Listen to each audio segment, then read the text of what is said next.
Friends, welcome to government exam classes. Today we will be discuss some important questions which asked in Air Force exam या NDA exams.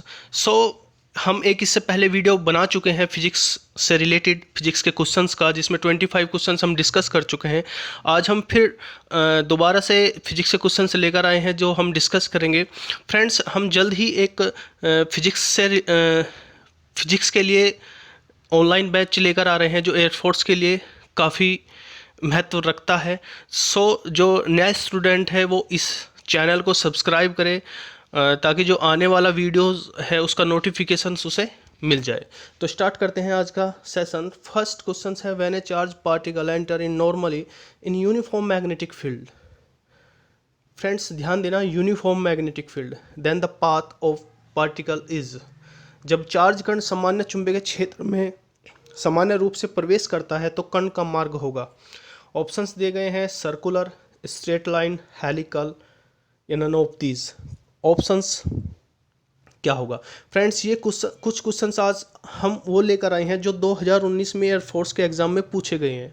ठीक है, तो इसका जो answer होगा वो होगा आपका ए, सर्कुलर, क्योंकि यहाँ यूनिफॉर्म की बात की गई है। यूनिफॉर्म, ठीक है, ये वर्ड्स काफ़ी इंपॉर्टेंट है। यूनिफॉर्म की बात की गई है इसलिए सर्कुलर होगा। यदि हम नॉन यूनिफॉर्म की बात करें then we will be path will be helical.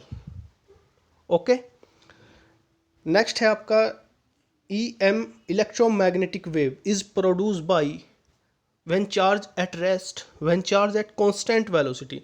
जब चार्ज जो है विरामावस्था में है, जब चार्ज कांस्टेंट नियत वेलोसिटी से, वेग से जा रहा है, बाई एक्सीलरेशन एंड डी एक्सीलरेशंस।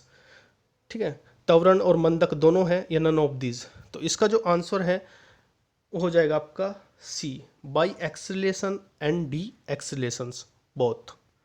तो इलेक्ट्रोमैग्नेटिक वेव होगी।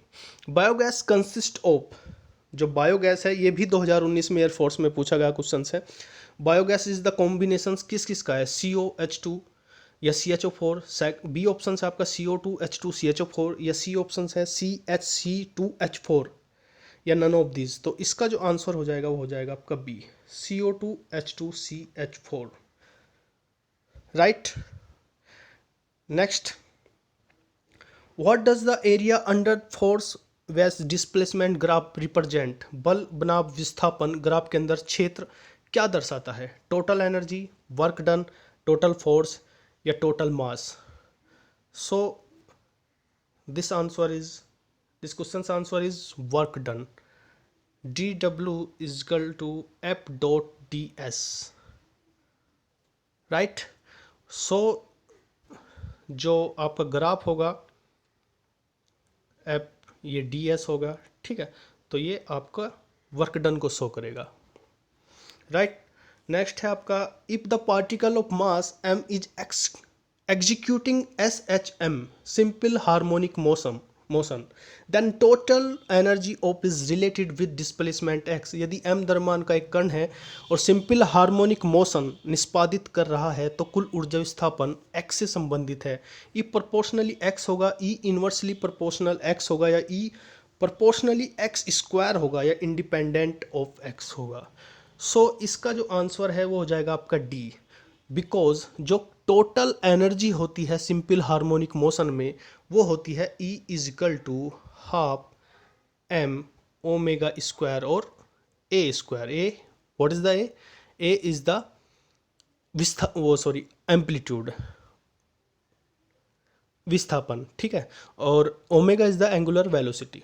सो यहाँ पर x की कोई वैल्यू बात ही नहीं हो रही, तो x पर डिपेंड ही नहीं करता, ठीक है, विस्थापन पर डिपेंड ही नहीं करता, ए एम्पलीट्यूड। नेक्स्ट है आपका, which of the following is the example of the nuclear fusion. Nuclear fusion का कौन सा एग्जाम्पल है? निम्नलिखित में से क्या परमाणु संलयन का उदाहरण है? Formation of water from hydrogen and oxygen, formation of helium from hydrogen, formation of carbon from nitrogen, या none of this. So this question answer is B, because 1H1 plus 1H1 बनाता है 2He4। This is the reaction. ये reaction है जब दो hydrogens मिलकर एक helium atom बनाते हैं, वहाँ पर न्यूक्लियर फिजन होता है, नाभिकीय संलयन होता है। ठीक है, ये जो सन है, सन से जो एनर्जी हमारे पास आ रही है वो न्यूक्लियर फ्यूजन से आ रही है। ठीक है, ये भी ध्यान रखना, ये वहाँ पर ये रिएक्शन हो रही है जब दो हाइड्रोजन आपस में कोलिजन करते हैं, मिलते हैं और हीलियम एटम्स बनाते हैं, उसके बाद काफ़ी एनर्जी जनरेट होती है। राइट फ्रेंड, नेक्स्ट है अरेंज करना है आपको वेव इन डिक्रीजिंग ऑर्डर में। रेडियो वेव दिया है आपको, इंफ्रारेड वेव दिया है, एक्स रे लाइट दिया गया है। तो इसका आंसर कौन सा होगा आपको बताना है, डिक्रीजिंग ऑर्डर ध्यान रखना है। रेडियो वेव, इंफ्रारेड या विजिबल लाइट या एक्स रेज। नेक्स्ट आपका X ray, visible light, infrared wave या रेडियो वेव। नेक्स्ट आपका visible light, X ray, infrared wave या रेडियो वेव। डी है रेडियो वेव, इंफ्रारेड वेव या visible light, X rays. So this question answer is B, X ray, visible light, infrared wave या radio wave. Friends, एक formula मैं आपको बताता हूँ, E is equal to S C upon lambda. ध्यान रखना, किसी भी वेव की यदि एनर्जी ज़्यादा है तो वहाँ पे फ्रीक्वेंसी भी ज़्यादा होगी, लेकिन वेवलेंथ कम होगी। ठीक है, मैं सारी आपको एक्सप्लेन करके बता देता हूँ कि सबसे ज़्यादा वाई रेज गामा रेज की सबसे ज़्यादा होती है, फिर आपकी एक्स रेज की होती है, फिर होती है अल्ट्रा वायलेट रेज की, फिर होती है आपकी विजिबल लाइट की, राइट, फिर होता है आपका इंफ्रारेड, फिर होता है आपका माइक्रोवेव। ठीक है, और लास्ट में होता है आपका रेडियो वेव्स। UVI, इससे आप ध्यान रखना, ये बीच में आएगा UVI। UVI सबसे ज़्यादा अल्ट्रावायलेट, विजिबल, इंफ्रारेड। ठीक है, गामा की सबसे ज़्यादा होती है और इससे ज़्यादा एक्स रे होता है, फिर माइक्रो और रेडियो वेव।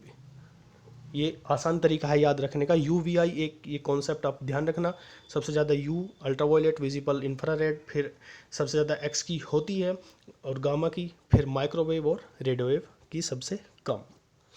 राइट, और फॉर्मूला मैंने आपको बता ही दिया कि E is equal to S C upon lambda. यदि एनर्जी ज़्यादा है, फ्रीक्वेंसी ज़्यादा होगी, लेकिन लेमडा वेवलेंथ कम होगा। और जो मैंने सीरीज बताई है उसे आप याद रखिएगा, और वहाँ पर इस फॉर्मूले से आप जो भी एग्जामिनर पूछता है वो आप बता सकते हो। नेक्स्ट है आपका आवर्त गति करते हुए कण का अधिकतम की स्थिति में त्वरण का परिणाम क्या होगा। यहाँ पे फ्रेंड्स क्या है, अधिकतम विस्थापन की स्थिति में। ठीक है, क्या है, ये है आपका अधिकतम विस्थापन की स्थिति में त्वरण का परिणाम क्या होगा। ए न्यूनतम, शून्य, अधिकतम, इनमें से कोई नहीं। तो इसका जो आंसर हो जाएगा वो हो जाएगा आपका सी, बिकॉज एल्फा प्रोपोर्शनली होता है वाई के, या एल्फा बराबर होता है माइनस ओमेगा स्क्वायर वाई के। जब वाई इज़ द डिस्प्लेसमेंट या विस्थापन, जब ये ज़्यादा होगा तो एल्फा ज़्यादा होगा। ठीक है, तो इसलिए सी इसका आंसर हो जाएगा। नेक्स्ट आपका, यदि सरल लोलक का गोलक पारे से भरा खोखला गोला है, यदि आधे पारे को निकाल दिया जाए तो लोलक का आवर्तकाल होगा, बढ़ जाएगा, घट जाएगा, अपरिवर्तित रहेगा या 1 सेकेंड हो जाएगा। तो इसका आंसर है आपका ए, बढ़ जाएगा, because T is equal to 2π√L/G होता है। जब आप उससे पारा निकाल दोगे तो L की वैल्यू थोड़ी इंक्रीज हो जाएगी, तो उसका आवर्तकाल भी बढ़ जाएगा। नेक्स्ट है आपका, ताप जो सेल्सियस और फ़ारेनहाइट पैमाने पर समान पठन देता है, 0 डिग्री, 40 डिग्री, -40 डिग्री या 30 degree. This question answer is -40 degree. Right friends, next है, वह ताप जिस पर बर्फ, पानी, इसका वाष्प संतुलन में रहते हैं, तीनों अवस्थाएं रहती है, तीनों फेज रहते हैं, हिमांक, क्वथनांक, क्रांतिक बिंदु या तिर्यक बिंदु। This question answer is T, triple point is that point where तीनों फेस रहेंगे। ठीक है, नेक्स्ट है आपका, नियत दाब गैस तापमापी की रचना एवं क्रियाविधि किस सिद्धांत पर काम करती है, बॉयल का नियम या दाब के नियम या चार्ल्स के नियम या इनमें से कोई नहीं। फ्रेंड्स ध्यान देना, नियत दाब की बात हो रही है, नियत दाब का मतलब चार्ल्स के नियम की बात हो रही है। ठीक है, इसलिए सी आंसर हो जाएगा।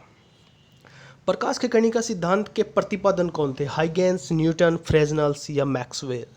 That's question answer is Newton. कणिका सिद्धांत का जो प्रतिपादन किया था वो न्यूटन ने किया था। नेक्स्ट है आपका, प्रकाश को फोटोन मानकर में से किस घटना की व्याख्या की जा सकती है? रमन प्रभाव की, व्यतिकरण की, विवर्तन या ध्रुवण? This question answer is Raman. Raman प्रभाव में ही हम फोटोन मानते हैं, EH, ठीक है, जिसकी एनर्जी होती है।